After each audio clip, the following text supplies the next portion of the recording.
माता दी दोस्तों, कैसे हैं आप सभी। मैं प्रतीक्षा शुक्ला अपने चैनल शक्ति भक्ति कथा वंदना संग्रह में आप सभी का स्वागत करती हूँ। अपनी पिछले वीडियो में हमने आपको दुर्गा सप्तशती के 9वें और 10वें अध्याय के बारे में बताया था, जिसमें शुंभ और निशुंभ के वध के वर्णन की कथा थी। आज हम आपको दुर्गा सप्तशती के 11वें अध्याय के बारे में बताने जा रहे हैं। इस अध्याय में माँ दुर्गा की असीम शक्ति और करुणा का विस्तृत वर्णन किया गया है। इसमें उनकी महिमा, राक्षसों के विनाश में उनकी भूमिका और भक्तों पर उनकी कृपा का वर्णन विस्तार पूर्वक किया गया है। तो चलिए माँ कात्यायनी की इस स्तुति को हम ध्यान पूर्वक सुनते हैं। महर्षि मेधा राजा सूरत को बताते हैं कि जब सभी दैत्य मारे गए तो देवराज इंद्र और अन्य देवता माता कात्यायनी की स्तुति करने लगे। वे देवी से प्रार्थना करते हैं कि वे सदा प्रसन्न रहें, क्योंकि वे ही समस्त विश्व की रक्षा और संचालन करने वाली हैं। देवता देवी को संसार की आधार शक्ति बताते हुए कहते हैं कि वे ही संपूर्ण ब्रह्मांड में व्याप्त हैं। वे ही विष्णु की शक्ति और सृष्टि की मूल जननी है। देवी की कृपा से ही मनुष्यों को मोक्ष प्राप्त होता है। इसके बाद देवी का गौरव गान करते हुए वे कहते हैं कि समस्त ज्ञान और शक्तियां उन्हीं से उत्पन्न हुई हैं। संपूर्ण स्त्रियां उन्हीं का अंश हैं। देवी ही बुद्धि, मुक्ति और स्वर्ग प्रदान करने वाली हैं। इसीलिए हे देवी नारायणी, आपको बारंबार प्रणाम करते हैं और उनसे कृपा बनाए रखने की भी प्रार्थना करते हैं। देवता देवी की महिमा गुणगान गाते हुए आगे कहते हैं कि हे माँ, आप सर्वशक्तिमान हो, संसार की रक्षक हो और आप ही संहारक हो। आप शिवा गौरी त्रिनेत्री और संकटों को हरने वाली हो। हे माँ, आपको धन्यवाद है। आपने महिषासुर, मधुकैटभ, चंडमुंड, शुंभ निशुंभ जैसे राक्षसों का संहार किया है और संसार की रक्षा की है। हे माँ, आप सभी दुखों को दूर करने वाली, संकट मोचन और करुणामयी हो। जो कोई भी आपकी शरण में आता है, आप उसकी सदैव रक्षा करती हो। आप ही महालक्ष्मी, महासरस्वती, महाकाली, वाराही और नरसिंही हो। हे माँ, आप संसार की रक्षा करो। आप सभी को सुख शांति प्रदान करो और भक्तों पर अपनी कृपा बनाए रखो। हे सर्वशक्तिशाली देवी, आप हमारे डर को दूर करो। आप हमारी रक्षा करो। हम आपको शत शत नमन करते हैं।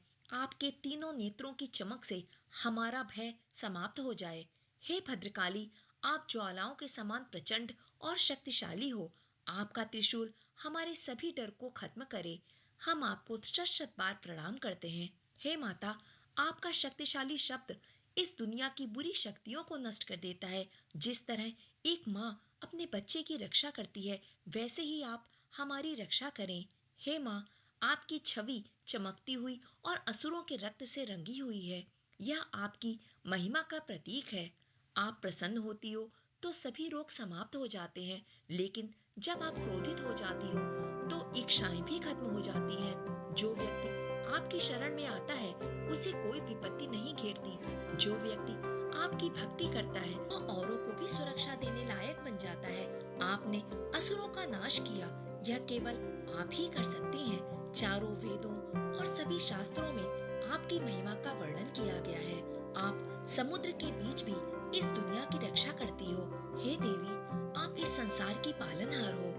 लोकी ब्रह्मा, विष्णु और महेश, ये तीनों ही आपकी स्तुति करते हैं। जो भक्ति पूर्वक आपका नमन करते हैं, वे विश्व के सहायक बन जाते हैं। हे माता, कृपया हमारी रक्षा करें। हमें हमारे शत्रुओं से बचाएं। दुनिया में फैले पापों और महामारियों को नष्ट करें। इस संसार में शांति लाने के लिए कृपया हम पर कृपा करें। हे देवी, प्रसन्न होइए और सभी को कष्टों से मुक्त कीजिए। फिर देवताओं ने देवी से कहा कि हे माँ, आप त्रिलोक में पूजनीय हो, कृपया हमें वरदान दीजिए।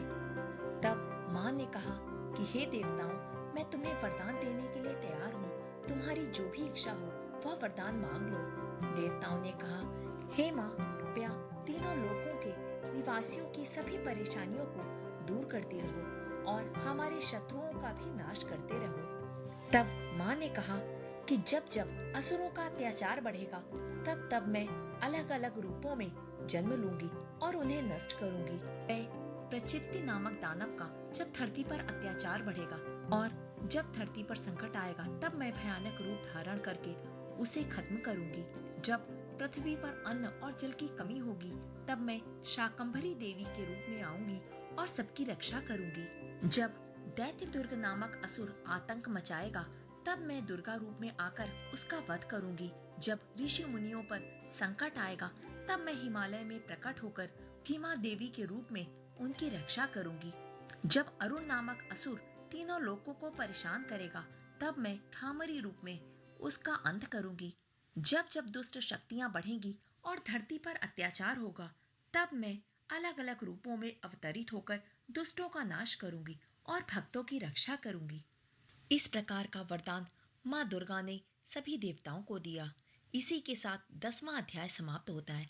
अगर आपको यह जानकारी पसंद आई हो तो आप मेरे वीडियो को लाइक, सब्सक्राइब, अपने दोस्तों और फैमिली मेंबर्स के साथ शेयर अवश्य करें। कमेंट में जय मां कात्यायनी अवश्य लिखें।